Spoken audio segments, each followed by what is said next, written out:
Pradėsime nuo ponios Nerijos, kuri bandys mums paaiškinti ganėtinai sudėtingą mūsų problemų atsiradimo ir jų naikinimo mechanizmą.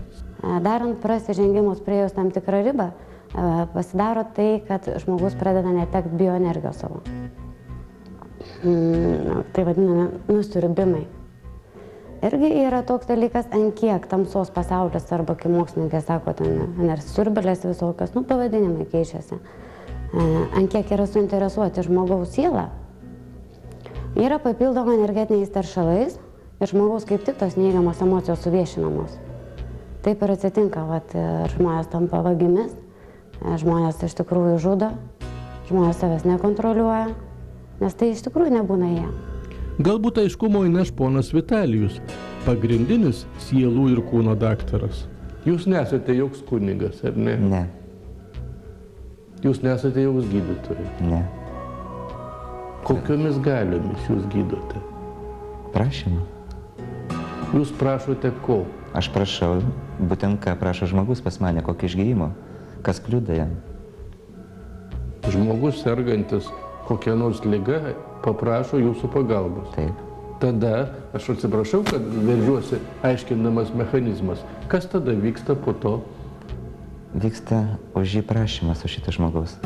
Jūs meldžiatės ar kažkaip? Aš prašau, taip, tai yra prašymas, tai yra malda, tai yra bendravimas su Dievu. Prašau už tą žmogų, kad atleistų jam už jo nuodėmes, kad jisai padarė ar suvokdamas, ar nesuvokdamas tiesiog būtent tą.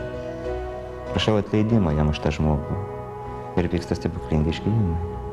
Na, koks nors ten vaikas, pavyzdžiui, sirgo ir kreipėsi, jūs buvo toks atvejis ir ką vaikas pasveiko? Taip. Arklys atsistojo vaikų ant kojas. Ant kojas užlipo arklys, žirgas ne arklys. Taip. Aš būdamas kitam mieste man paskambino ir praėjo skausmas momentaliai. Koja buvo ištynus, negalėjo atsistoti ir nubėgo iš karto. Praėjo skausmas momentaliai. Ir tikrai tai buvo? Taip. O gal kokį girtuoklį esate pagydę, kuris metė degtinę gerti? Girtuoklį nebuvo, narkomanų yra. Taip, ir jie dabar jau nebe narkomanai. Jie keičiasi, aš žinau, kad jie keičiasi. Iš kur visą tai? Ar kiekvieną atvejį patikrinate? Vis tikrina, taip.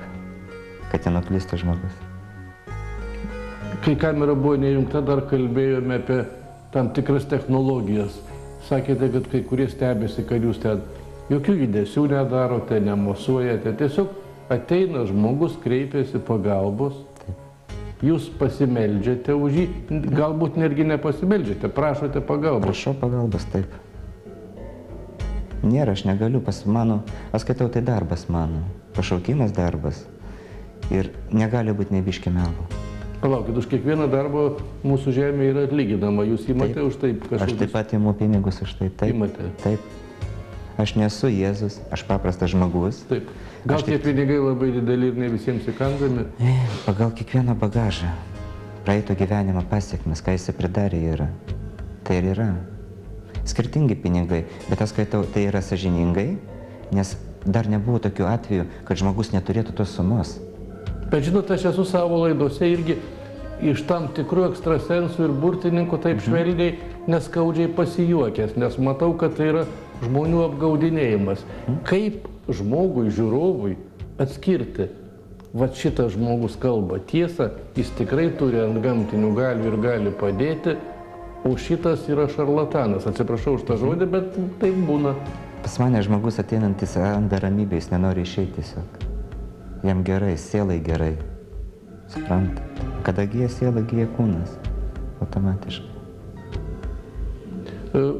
Atsiprašau labai už savo naivumą arba grubumą. Dabar, ar galiu paklausti, vat sakykime, į jūs kreipiasi žmogus pagalbos? Taip. Ar sveikatos, ar šeimos kokių santykių? Taip. Kad pagelbėtumėte. Jūs garantuojate, kad taip jau ir padės jam? Ar gali nepasisekti? Aš neprisirišu prie rezultatų. Jeigu aš garantuočiau, reiškia, aš būčiau prisirišęs prie rezultatų. Aš tai paleidžiu Dievą spręsti.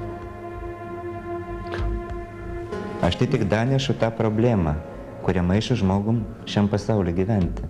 Su tą problemą. ir viskas sprendžia savaime. Jūs galite ir savo padėti.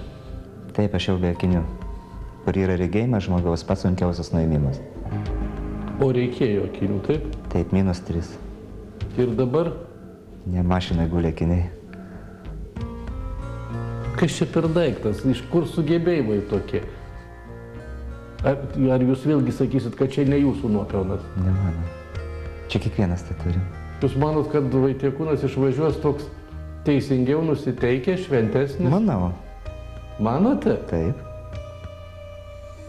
Tau kaip jūs neįžiūrit, kad aš esu toks labai nekoks jau ten žmogus, savęs nemylintis? Na, kas tai gali nuspręsti, kad jūs savęs nemylite? Taip gali žmogus atsakyti, jeigu jis nemyli savęs, jis nemyli Dievo. Jeigu jis nemyli Dievo, jis nemyli žemės ir viskas, kas aplink.